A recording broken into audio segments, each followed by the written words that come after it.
Well, wouldn't that just make a great way to explain the catching away of the church and Christians being gone, that this had some type of relevance to what happened, there? Wouldn't that be used in that area? Yeah, it would be amazing to see this develop in a more obvious way. And so what I want to tell people on this subject, and what I've tried to do in this article, in the Prophecy Watcher, is talk about what the Bible says about angels. The Lord's angels fight on behalf of the faithful. There's a story that I have in the article about the king of Syria, and the king of Syria was trying to get rid of the prophet Elisha. Elisha has gone down at the command of the Lord to the city of Dothan, and and the Lord has sent him there to do battle with the king of Syria. And what happens is that there are angels that back up the prophet, and the servant of Elisha, and I'm probably talking to a lot of people who have read this in 2 Kings. The servant of Elisha found himself frightened to death. He said, the king and his army is going to wipe us out. And the prophet said, no, just I'm going to pray that the Lord will open your eyes and you can see who's accompanying us. And, of course, without going into great detail, the historical account there illustrates that angels do, in fact, assert themselves into the affairs of man. And the prophet opened his servant's eyes, and lo and behold, there were, as the Bible says, chariots and horses flying among the hills. So they had backup. Now, in our day, we're beyond chariots and horses.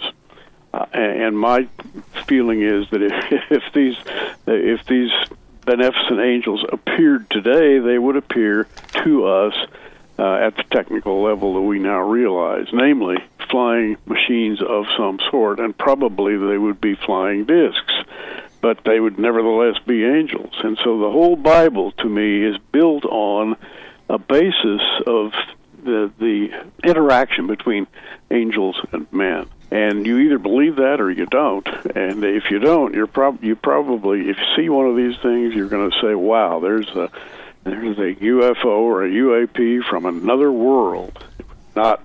Which is not true, in my opinion. We're simply fast-forwarding from the Old Testament through the New Testament into the 21st century, and we now see things through the eyes of technologically savvy people. We're way ahead of those angels and chariots. We've got jets, and we've got helicopters, and who knows, we may even have anti-gravity machinery, which brings up the real topic of this article, by the way. The real topic is, what has been the interaction between human government and these satanic visitors? And Mark, that's why the article is entitled "The Great UFO Cover-Up," because there has been an interaction between what are now called UAPs and the human government, and that interaction goes all the way back to 1948 and Roswell. Right. Yeah. And, you've got also in there, and I was leading to that. I knew you was leading up to that. You've got President Eisenhower and the Jehovah Project and different things like this. And, I was amazed at reading him where you look at some of the technology, we seem to think we have and where it came from. That is really spooky to me.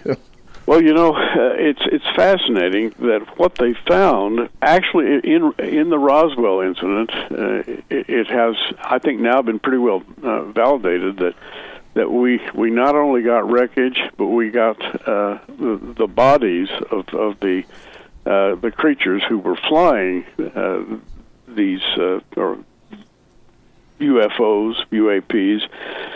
And what immediately happened, we know in retrospect, was that the hardware we got out of these ships, which, by the way, involved solid-state materials, alloys that we had never seen before, electronics and beyond electronics, and anti-gravitational flight. Now, all of these parts and pieces from the Roswell crash and then the subsequent crashes that happened all the way up into the 50s, 60s, 70s, and 80s. We very carefully have reverse engineered, and everybody, I guess, has heard of Area 51 and all of that. But in the article that I write, I go all the way back to what was called Project Jehovah. And it was called that by the presidents at the time, Harry S. Truman, Dwight D. Eisenhower, and I include a letter from Dwight D. Eisenhower regarding the reverse engineering of crashed UFOs. And again, this project was called Project Jehovah.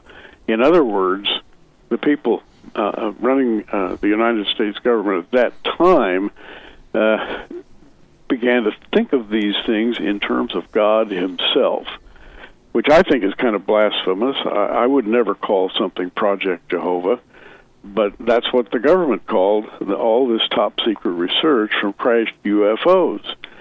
And I've got an article here that I'm looking at, holding up in front of my face, and with a quote from a letter written by Dwight D. Eisenhower.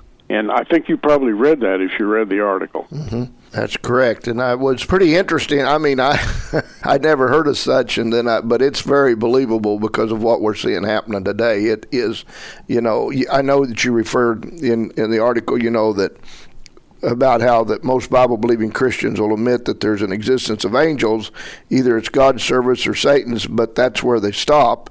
They go into the level, well, some of this stuff is superstition. Some of this is not superstition, is it? No. In fact, what I believe, and in a profound way, I believe that we're living in the last days. In a profound way, I believe that as we approach